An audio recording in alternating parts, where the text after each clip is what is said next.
Hi. Today I'd like to talk about this term, letting go. In the recent past, I've had a number of people asking me, but what do you really mean by letting go? How can I let it go? What do I do to let it go? And so I thought I'd make this short video so that everyone can benefit from this. Do you remember that old, I'm not sure, 1960s song by Lynn Anderson? I beg your pardon, I never promised you a rose garden along with the sunshine. There's gotta be a little rain sometimes. And that is the essence of life. Along with the sunshine, there has to be a little rain. And in fact, it is that rain that is a huge contributor to our growth. If sunshine was enough, do you think that our deserts would be so sparse with only cacti growing? But even in that desert, if there is a little bit of rain that falls, almost overnight, the desert is filled with tiny green shoots. Rain is what brings growth. And not only for the plants, also for you and I. So what does letting go mean? The first step in letting go is to accept the rain, is to accept the negative experiences that are a part and parcel of our lives. The problem is when there is a negative experience that we face, we so swiftly go into victim mode. And then we start saying, why did this happen to me? What did I do wrong? Am I being punished? Or that omnipresent question, which is such a silly question, is this my karma? If everything under the sun is your karma, then where is your power as a human being? Don't you understand that living in this current incarnation, you have a tremendous treasure of free will choice? So don't wring your hands and write everything off to karma. So accept the negative experiences. Accept that you are a human being. You are so grateful to be alive, and that negative experience in fact affirms that you have a wonderful, normal, healthy life. Without that acceptance, you are going to continue to wallow and you're not going to be able to let go.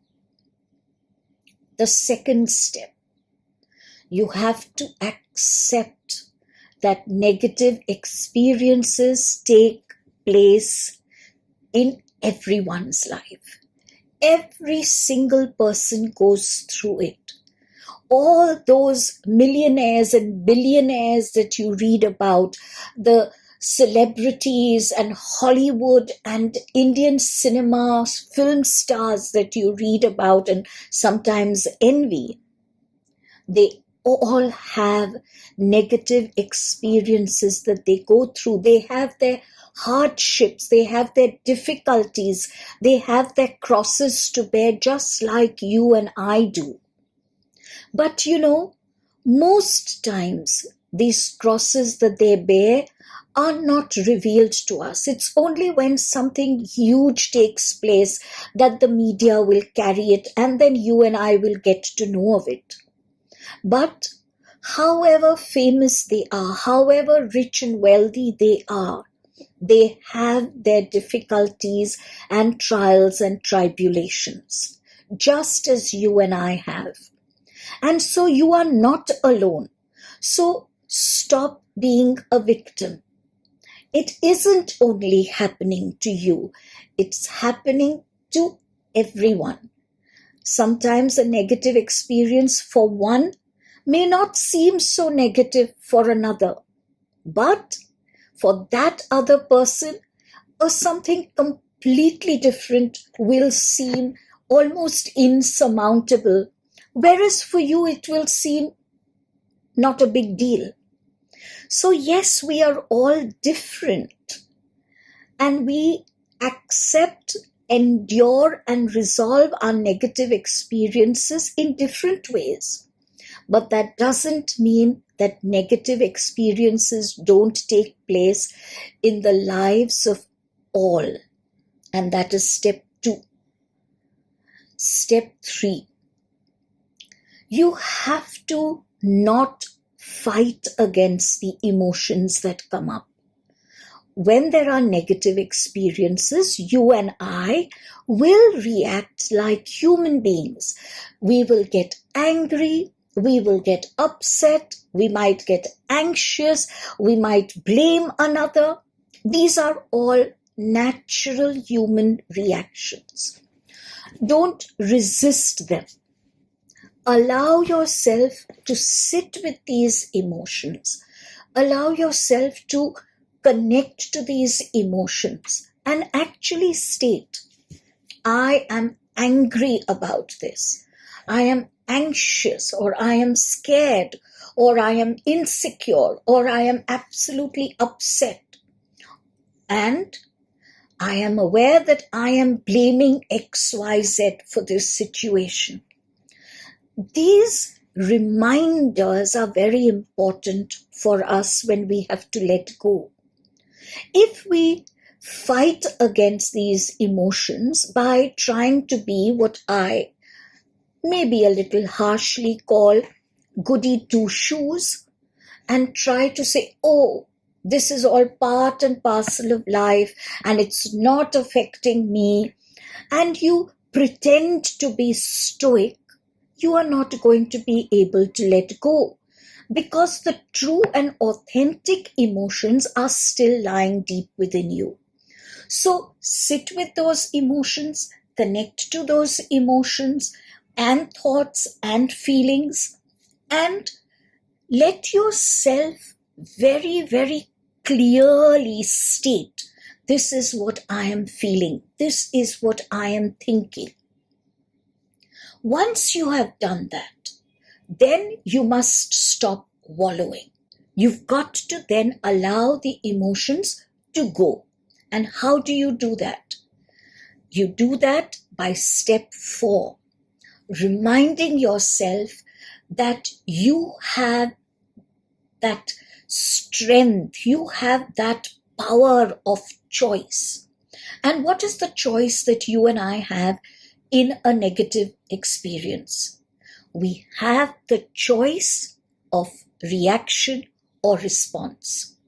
We give ourselves the full liberty in the initial stage to react. But then we come back to our center, we come back to our inner balance, and we take responsibility for our response. If I continue to remain angry, if I continue to remain fear-filled, if I continue to blame, then I am giving the other person rent-free space in my head and in my heart.